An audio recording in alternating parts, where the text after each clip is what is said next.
జగన్ 5 ఏళ్లలో ఏం చేశాడు? 5 ఏళ్ళు ఏం చేశాడంట నా ఇక్కడ ఉన్న ప్రతి ఒక్కరు చేశాడు. జగన్మోహన్ రెడ్డి 5 ఏళ్ళు ఏం చేశాడని మళ్ళీ మనం చెప్పదు. మీకు తెలియదా? మీ మీడియా వాళ్ళు తెలియదా జగన్ ఏం చేశాడు? మీరు ప్రతి వాళ్ళ దగ్గరికి వెళ్ళి అడుగుతూ ఉంటారు, చెప్తూనే ఉంటారు జగన్ ఏం చేశాడని. అందరికీ చేశారు, చేయకుండా అయితే ఏం లేదు. చేయకుండా ఉంటే ఎవరు జగన్మోహన్ రెడ్డి మీద ఎంత ప్రేమ కూడా చూపించరు, ఎవరు రాను కూడా రారు. ఎంత డబ్బులు ఇచ్చి పిలిపించినా ఎవరు కూడా రారు. జగన్ చేశాడు కాబట్టి ఎంతమంది వచ్చారు.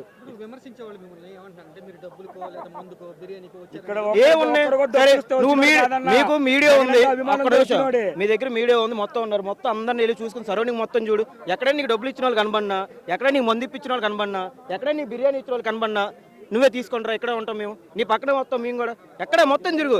లేడీస్ కూడా వస్తున్నారు, ఇక్కడ పడిపోయారు, అయినా సరే వచ్చారు. ఎందుకు? ఆయన మీద అంత ప్రేమ ఉంది కాబట్టి వచ్చారు. ప్రేమ రాకపోతే ఎవరు రారు. అంతే, ప్రేమ ఉంది కాబట్టి పడిపోయినా వాళ్ళు అంత జనాభాలు ఉక్కిరి బిక్కిరి అయినా సరే వస్తున్నారు.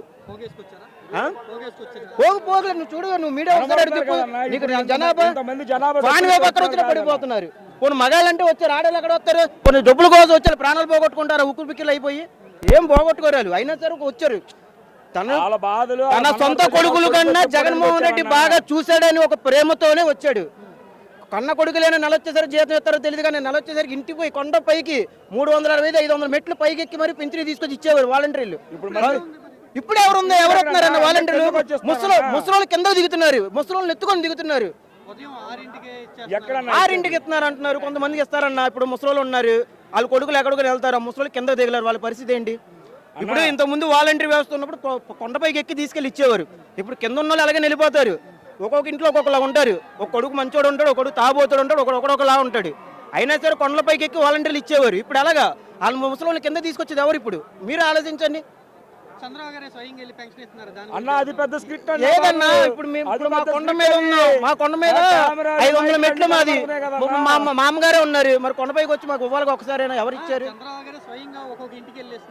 అది ఇప్పుడు వచ్చి మేము చూడాలి. మీరేం చూస్తుంటే మాకు చెప్పండి, మేము కూడా తెలుసుకుంటాం. ఇది మీరు చెప్తారు, మేము తెలుసుకుంటాం. అది ఆడి ఏదో ప్రమోషన్ చేసుకున్నారు సీఎం స్థానంలో ఉండి, అలాంటి చేయకూడదని అతనికి తెలియదు. ఇప్పుడు ఒక ఇంటికి నేరుగా వెళ్ళారంటే ఎలా ఉండాలి? జీతం సరిపోదు, 10,000 జీతం అన్నారు, 10,000 ఇచ్చారు. అసలు వాలంటీర్లే కనబడట్లా, వాలంటీర్లే కనబడట్లా, పోతరేగులు. సరే, మీరు మీ ప్రభుత్వం వచ్చింది ఏదో మార్పు చేసేస్తారన్నారు. ఏం చేశారు? ఈ 2 ఏళ్ళు అయిపోతుంది, ఏమైనా చేశారా? ఏం లేదు. మీరు చేసిందల్లా ఫ్రీ బస్సు పెట్టే వల్ల ఆటో వ్యవస్థ మొత్తం కింద పడిపోయింది. ఏమనంటే సంవత్సరం 15,000 అంటున్నారు. ఆ సంవత్సరం 15,000 మా బండి పేపర్లో కూడా రావు. ఈ మిగతా చదివించుకున్న పిల్లల్ని ఎలా చదివించుకుంటాడు? వాడి ఇంట్లో పోషించుకుని ఎలా చేయించుకుంటాడు చెప్పు? ఇప్పుడు జగన్మోహన్ రెడ్డి మేనిఫెస్టో ఫస్ట్ వదల, చంద్రబాబు నాయుడు గారు మేనిఫెస్టో ఫస్ట్ వదిలేరు. మేనిఫెస్టో ఫస్ట్ వదిలింది చంద్రబాబు నాయుడు గారు. అయినా సరే జగన్మోహన్ రెడ్డి గారు ఫ్రీ బస్సు పెట్టలేదు. చంద్రబాబు నాయుడు గారు ఎంత ఇస్తున్నారు, నేను ఎంత ఇస్తానని కూడా చెప్పలేదు. మొదట ఎంత అయితే ఇచ్చానో ఇప్పుడు కూడా అంతే ఇస్తానని చెప్పారు.